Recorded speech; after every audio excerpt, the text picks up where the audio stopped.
Hello friends, my self Raman विश्वास इसमें मैं आप सबका स्वागत करता हूँ और उम्मीद करता हूँ कि इस लॉकडाउन में सब अपने घर में बढ़िया से अच्छे खाना खा रहे होंगे और पढ़ाई भी कर रहे होंगे। एज यूजुअल आप लोग सब इतने अच्छे हैं कि आप लोग अपना रिवीजन तो कम से कम कर ही रहे होंगे या जिस क्लास में जाने वाले हैं उस क्लास की तैयारी तो कर ही रहे होंगे।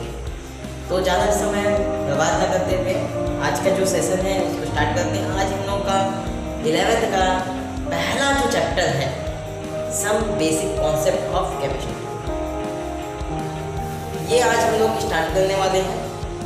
और ये जो हम चैप्टर स्टार्ट कर रहे हैं ये 9th क्लास के लेवल से लेके हम उसको धीरे धीरे उठाएंगे, मतलब 9th क्लास के लेवल से लेके स्टार्ट करने वाले हैं क्योंकि केमिस्ट्री बेसिकली जो है ना वो 9th क्लास से स्टार्ट होता है। मतलब 9th में हम जब आते हैं तो उस समय हम पहली बार सबको अलग अलग तरीके से समझने चैप्टर से अलग किए गए हैं कि केमिस्ट्री का है, ये फिजिक्स का है, ये बायो का है। तो पहली बार जो है हम इंट्रोड्यूस होते हैं साइंस को 3 अलग अलग पार्ट में पढ़ते हैं, 3 अलग अलग जो है पार्ट से इंट्रोड्यूस होते हैं जहाँ पे बच्चे केमिस्ट्री को समझ नहीं पाते क्योंकि उनके लिए वो एकदम नया होता है। मतलब इतने छोटे एटम वगैरह की बात करना, उनको समझना उस समय हमारे लिए बहुत ही दिक्कत हो जाता है। तो कई बच्चे जो है उनको बिना समझे यहाँ तक पहुँच चुके हैं, है ना। तो जो पहुँच चुके हैं वो इसको शुरू से देखें और जिनको ये सभी चीज़ें पता है, जिनको इसकी कोई ज़रूरत नहीं है, वो फास्ट आगे बढ़ा के उस चीज़ को ठीक है। तो समय बर्बाद न करते हुए आज जो है हम लोग का जो चैप्टर है उसको हम लोग स्टार्ट करते हैं। Today we are going to learn what is matter, difference between mass and weight, what is energy, relation between matter and energy, what are the different units that used for calculation of energies and a numerical. वो है some basic concept of chemistry, some basic concepts of chemistry. तो concept ही समझना है ना। तो फिर हम यहाँ स्टार्ट करते हैं। ये हमारा चैप्टर का नाम हो गया। तो केमिस्ट्री में हम 2 चीज़ों को लेके बात हमेशा करते हैं, या 2 चीज़ें जो हैं उन्हीं से स्टार्ट होती है केमिस्ट्री। ठीक, केमिस्ट्री बोले या अदर भी जो भी, मतलब मेन हम लोग जो है यहाँ पे केमिस्ट्री में जिस चीज़ को लेके हम बात करते हैं, जिसका हमको स्टडी करनी होती है, वो है पहला मैटर। और यही चीज़ हम 9th में पढ़ते हैं, मैटर। मैटर इसको हिंदी में पदार्थ कहते हैं, पदार्थ। इंग्लिश में मैटर, हिंदी में पदार्थ। मैटर को हम कैसे डिफाइन करेंगे, क्या है मैटर, समझने की कोशिश करते हैं। Matter anything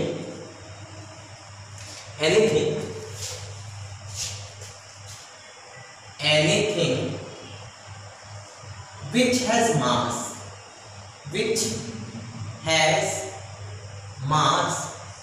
and occupies space is called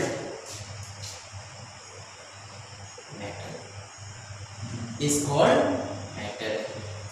ठीक, तो यहाँ पे हम देखो anything which has mass and occupies space is called matter. ये तो हमारे पास सीधा एक डेफिनेशन हो गया। अब देखो ये जो मैं मार्कर रखा हूँ ना, इसका भी कुछ ना कुछ क्या होगा, मास होगा, वेट होगा, वजन होगा। वेट तो नहीं बोलेंगे, कारण मैं अभी समझाने वाला हूँ, कुछ देर में उसको क्लियर कर लेंगे। लेकिन अब एक जनरल तरीके से समझते हैं कि इसका कुछ ना कुछ तो वेट तो है। मास और वेट में हम डिफरेंस समझ लेंगे, लेकिन मास का मतलब भी मैं समझा रहा हूँ भाई। ये इसका मास जो है ना, कुछ ना कुछ मास होगा और ये कुछ ना कुछ जगह को घेरेगा। देखो ये जैसे मैंने मान लो इसको यहाँ पे रखा हुआ है, तो इतना जगह तो घिर गया ना भाई पूरा। अगर हम लोग देखें स्पेस, 3 डायमेंशनल स्पेस में देखें तो इतना जगह ऑक्युपाइड हो चुका है। अब इतने जगह में हम कोई दूसरे सामान को नहीं रख पाएंगे। अगर मैं इतने ही सेम जगह पे डस्टर को रखना चाहूँ, क्या मैं रख पाऊंगा? बिल्कुल भी नहीं रख पाऊंगा। क्यों? क्योंकि वो तो ऑलरेडी ऑक्यूपाइड है। मतलब क्या हुआ कि ये हमारा जो है मार्कर वो एक मैटर है, सेम एज इट इज कि डस्टर भी मैटर है, बोर्ड मैटर है, even we all are matter. समझ में आ गया? तो हम अपने सराउंडिंग के जितने भी चीज़ें हैं उनकी स्टडी करने वाले हैं, क्योंकि उसके बिना केमिस्ट्री पॉसिबल नहीं है। तो हम पहला जो है मैटर को ही समझने वाले कि मैटर क्या है, जो हमारे आसपास जितनी भी चीज़ें दिख रही है, जो जगह घेरा हुआ है। अच्छा, अब क्या जगह नहीं घेरा हुआ है? आप लोगों ने सब चीज़ तो जगह घेरता है, क्या जगह नहीं घेरता? चलो आप बताओ मेरे को। फ्रेंडशिप उसको आप फील कर सकते हो, फ्रेंडशिप जो है वो फील कर सकते हो, क्योंकि वो जगह नहीं घेरता ना, उसका वेट होता है, ना मास होता है, ना जगह घेरता है, तो वो मैटर भी नहीं है। ठीक है, समझ में आ गया? जेलसी जो है वो आपका जो है आप उसको फील कर सकते हैं, लेकिन ना उसका मास है, ना उसका वो जगह घेरता है, तो इसलिए वो मैटर नहीं। तो आप समझ ही गए होंगे, उतना ज़्यादा डिटेल में बताऊंगा। हाँ, तो यहाँ पे मेन जो हमको बात करना था ये मास को लेके, मास। अब इसकी जगह मैंने कहा कि वेट नहीं यूज करते। अब देखो वेट और मास में क्या डिफरेंस है उसको हम समझने की बात करते हैं, समझने की कोशिश करते हैं कि मास और weight, what is the difference between mass and weight. तो हमारा अगला जो है difference between mass and weight. Weight और मास दोनों में क्या डिफरेंस है इसको हम समझने की कोशिश करते हैं। ठीक, ये डस्टर, अगर मैंने इसको यहां से उठा के चांद में ले लिया तो क्या इसका साइज बढ़ जाएगा? इतना छोटा डस्टर है वो इतना बड़ा हो जाएगा या इतना छोटा हो जाएगा? नहीं, इतना का इतना ही रहेगा। जितने इसको जितने हमने देखे हैं, जितना जगह है, जितना इसका मतलब बोल सकते मास, मतलब इसके जितने भी पार्टिकल्स इसमें प्रेजेंट हैं उतने के उतने ही रहने वाले हैं। समझ में आ गया? इसका टोटल एक्चुअल जो है वेट, एक्चुअल जो है उसी को हम मास कहेंगे कि इतने सारे मिलने के बाद जो वजन बना रहे हैं, ठीक है, वो जगह के अकॉर्डिंग चेंज नहीं होता। जैसे अगर हम बात करें वेट क्या होता है? वो जगह के अकॉर्डिंग अपना वैल्यू चेंज करता है वेट। देखो अब मास एक इंडिपेंडेंट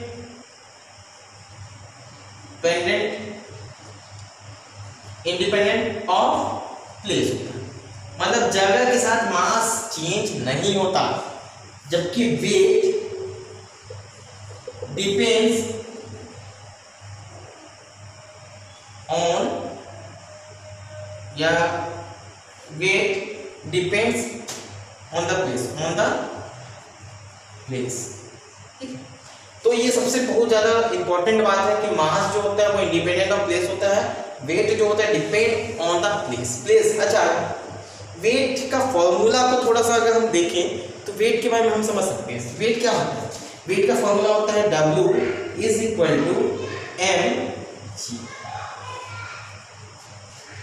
वेट ये g, यहाँ पे देखो ये g लगा हुआ है, g, ठीक है। तो weight equal to mass into gravitational force. देखो ये बॉडी को मैं यहाँ से नीचे गिरा रहा हूँ तो कुछ फोर्स इस पे लगेगा, जो फोर्स लगेगा उसको हम क्या बोलेंगे? ग्रेविटेशनल फोर्स बोलेंगे। तो ग्रेविटेशनल फोर्स क्या होता है? अलग अलग जगह जाने पर ग्रेविटेशनल फोर्स का वैल्यू चेंज होता है। मास तो वही रहेगा, फोर्स चेंज हो जाएगा। जब फोर्स चेंज होगा तो वेट भी तो वेरी करेगा, चेंज होगा। मतलब अलग अलग प्लेस टू प्लेस अगर हम बात करें तो वेट चेंज होता है, मास चेंज नहीं होता है। तो मोस्टली या हम बोलेंगे कि केमिस्ट्री में जब भी हम बात करें तो वेट की जगह हम मास रखना ज़्यादा पसंद करते हैं। समझ में आएगा?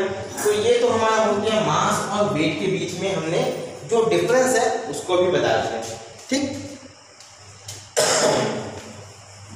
अब नेक्स्ट आगे बढ़ते हैं हम लोग।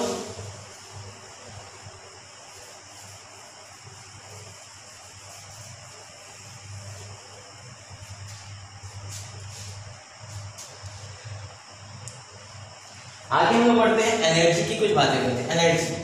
एनर्जी जो होता है, एनर्जी, मास की बातें हमने कर ली, मैटर की बातें कर ली, एनर्जी की बातें करते हैं। एनर्जी क्या होता है? देखो, energy is the capacity to do work. Energy is capacity या कैपेबिलिटी टू डू वर्क, है ना। तो एनर्जी को अगर डिफाइन करना चाहे तो energy it is the capability, it is the capability to do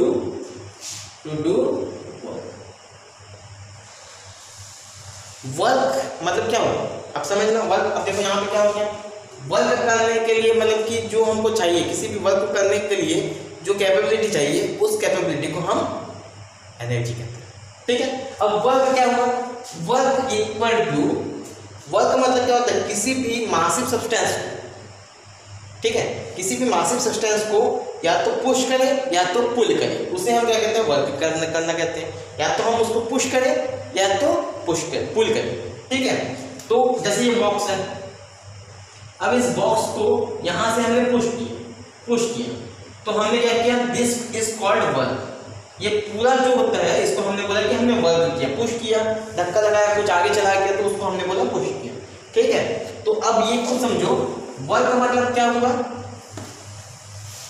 work का मतलब हुआ कि हमने उसको क्या किया, पुश किया, वर्क किया। अब यहां पे क्या होगा, कुछ वेट होगा ना, पुश किया, उसने धक्का लगाया, फोर्स, ठीक है। तो मास इनटू, इसको हम लोग ऐसा समझते हैं,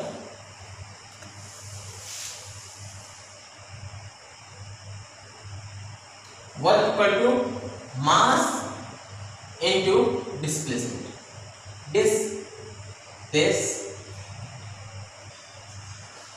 मास इनटू डिस्प्लेसमेंट, ठीक है। मास इनटू डिस्प्लेसमेंट, कुछ मास होगा उसको हम लोग डिस्प्लेसमेंट पे ये करेंगे, डिस्प्लेस करेंगे तो उसी को हम वर्क कहते हैं, ठीक है। तो अगर हम बात करें तो एनर्जी जो होता है, ठीक है, एनर्जी को हम लोग अगर एसआई, बेस एसआई यूनिट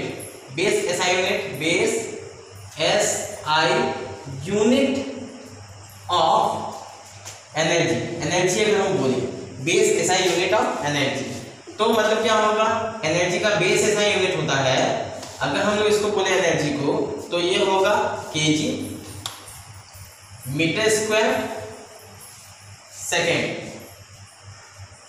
पर सेकेंड, समझ में आ गया, केजी मीटर स्क्वायर पर सेकेंड। ये होगा इसका जो है base SI unit of energy, या इसी को हम लोग क्या बोल सकते हैं, जूल्स बोल सकते हैं, जूल्स, ठीक है, एसआई यूनिट ऑफ एनर्जी, इसको ये जो है यही जूल्स है, ठीक है। तो बेस या SI unit of energy is joules. अच्छा, एनर्जी को हम लोग केवल जूल्स में ही कैलकुलेट नहीं करेंगे, energy can be calculated, energy can be calculated in joules, ergs और कैलोरीज। तो एनर्जी को आप चाहे तो जूल्स में कैलकुलेट कर सकते हैं, अर्ग में कैलकुलेट कर सकते हैं, या कैलोरीज में कर सकते हैं। तो एनर्जी को कैलकुलेट करने के लिए अगर हम बात करें, देखो यहाँ पे तो जूल्स के लिए क्या होता है, जूल्स कैलकुलेट करना तो आपको केजी रहेगा, 1 किलोग्राम को 1 मीटर स्क्वायर तक हमने 1 सेकंड में धक्का लगाया, तो वो हमारे पास क्या होगा, 1 जूल्स का रहेगा, समझ में आ गया, 1 जूल। तो वैसे ही जूल को हम चाहे तो अर्ग में कन्वर्ट कर सकते हैं या कैलोरीज में। ये देखो कन्वर्जन का है, ये इंपॉर्टेंट है, इसको स्टार मार्क लगाने से एक न्यूमेरिकल भी हम लोग करने वाले हैं, ठीक है। तो इसके लिए अगर हम लोग बात करें तो 1 joule is equal to 10 to the power 7 erg होता है, 1 joule equal to 10 to the power 7 erg, या equal to 1 joule equal to 0.24 calories भी होता है। तो इसको याद रख लेना, 1 joule is equal to 10 to the power 7 erg और 0.24 कैलोरीज। तो इसको नोट कर लो, जो इंफॉर्मेशन यहाँ पे मैंने लिखा हुआ है उसको आप नोट कर लीजिए, चलिए मैं इसको रब करने वाला हूँ, नोट कर लीजिए फटाफट।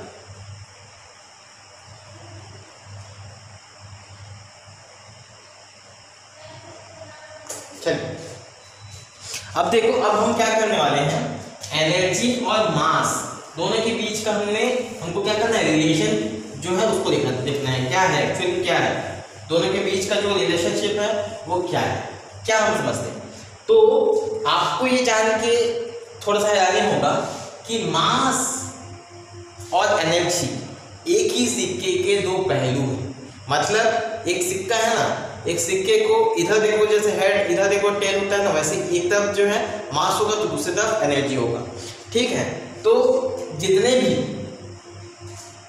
जितने भी मास है उनको एनर्जी में कन्वर्ट कर सकते हैं और जितनी एनर्जी है उनको मास में कन्वर्ट किया जा सकता है। ये रिलेशनशिप अल्बर्ट आइंस्टीन का दिया हुआ है, जो कि बहुत ही फेमस रिलेशनशिप है। तो हम लोग लिखेंगे relationship between mass and energy, ठीक, relationship between mass and energy. तो यहां पे है E = mc²। ये आप लोगों को सबको पहले से बहुत पता होगा, E = mc²। तो यहाँ पे देखो इसका सेंस को समझना, m = मास होता है, तो कितना मास डिसअपियर होगा तो कितना एनर्जी में कन्वर्ट होगा, ये हमको पता चलता है इस इक्वेशन के थ्रू। जैसे कि मान लो इतने मास को हम डिसअपियर करेंगे तो इतनी एनर्जी निकलेगी। जैसे न्यूक्लियर फिजन या न्यूक्लियर फ्यूजन में क्या होता है, मास होता है, मास को हम क्या करते हैं, डिस्ट्रॉय करते हैं, उसको मास को कन्वर्ट करते हैं एनर्जी में। इतना मास लेंगे तो इससे इतनी एनर्जी निकलेगी, समझ में आया है। तो कितने मास को डिस्ट्रॉय करने से कितनी एनर्जी निकलेगी, ये हमको इस इक्वेशन से पता चलता है। इसी के साथ साथ यहाँ पे एक लॉ भी बनता है, that the amount of mass and energy present in universe is fixed. ये जो है, ये जो बातें हैं वो, ये फॉर्मूला जो है, ये जो फॉर्मूला हमको दिखाई दे रहा है ना यहाँ पे, ये फॉर्मूला ही हमको ये चीज बताना था, amount of mass and energy present in universe is fixed. कैसे फिक्स हुआ भाई, आप खुद ही समझ लो। इसको मैं डिस्ट्रॉय कर दूंगा तो ये एनर्जी में कन्वर्ट हो गया। अब जब जैसे इसको बनाऊंगा तो एनर्जी लूंगा तो ये क्या हो गया, एनर्जी को लिया गया तो ये बन गया। मतलब एनर्जी और मास दोनों ही यूनिवर्स में फिक्स्ड होते हैं, दोनों एक दूसरे में इंटर कन्वर्टेबल होता है। मास को डिस्ट्रॉय करेंगे तो उससे एनर्जी डिस्ट्रॉय होती है, समझ में आ गया। तो ये सभी चीजें जो है relationship between mass and energy, समझ में आ गया, गॉट इट, क्लियर, ठीक है।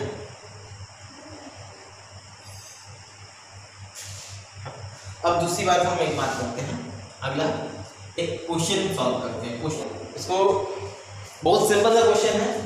क्वेश्चन का क्या मतलब है, what amount of energy is released when 0.001 kilogram of mass is disappeared. अगर इतना मास डिसअपियर हो रहा है तो कितना अमाउंट रिलीज होगा एनर्जी का। कैलकुलेट द एनर्जी इन अर्ग, कैलोरी और जूल, तीनों में ही हमको निकाल के बताना है। और साथ में हमारे पास एक इन्फॉर्मेशन दिया हुआ है कि वेलोसिटी ऑफ लाइट जो होता है 3 × 10⁸ मीटर पर सेकेंड होता है। तो इसको सॉल्व कैसे करेंगे, तो सॉल्यूशन देखो, सॉल्यूशन आपको पता है भाई कि E = mc² होता है।